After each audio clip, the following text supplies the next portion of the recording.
Over the summer, we've been sharing our stories from our time in quarantine, or quarantine tide, as I'm calling it.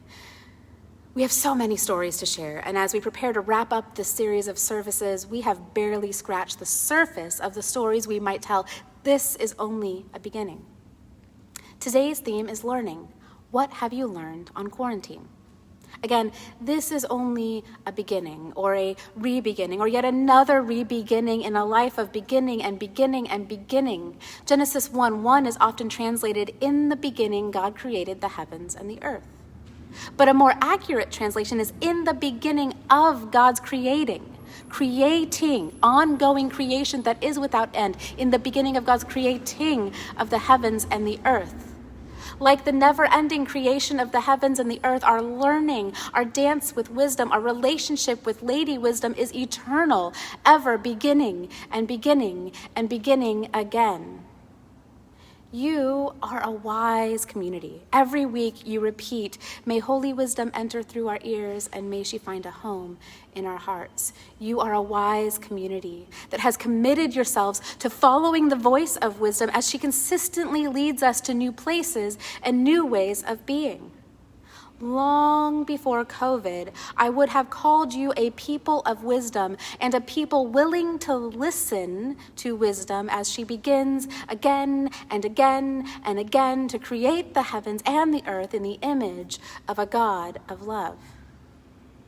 And there is something unique at the same time about this season of sheltering in place. There has been something unique about this attention to justice and to injustice in this season.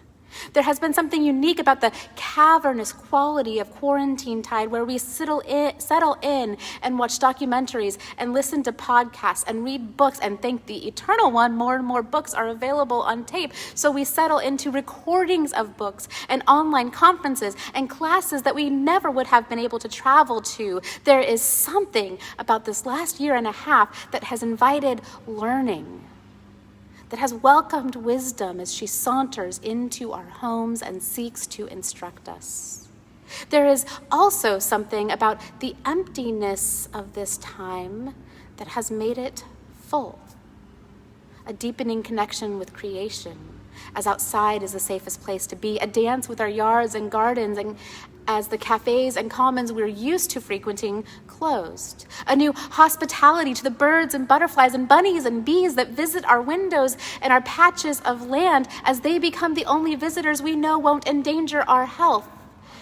There's been both an opportunity to deepen our knowledge and thereby our wisdom about the wide world, and an opportunity to get our hands dirty, connecting with the narrow world right outside our windows. I know from so very many conversations with you all over the last year and a half that learning has been our constant companion over this physically distanced time. And so it is with great anticipation that I invite us to share what we have learned from Lady Wisdom these many months. And as we each add our own portrait of her love and justice and welcome and righteousness, we piece together a more complete picture for everyone of what Lady Wisdom speaks to us as a community and as a world. As my pastor in seminary taught me, all of us are smarter than one of us. This morning, I look greatly forward to listening to one another and to all of us, and to us as a unit as we become wise, as we find that reverberating between our voices, Lady Wisdom has made herself fully visible in our presence. So I ask, what have you learned over the last year and a half?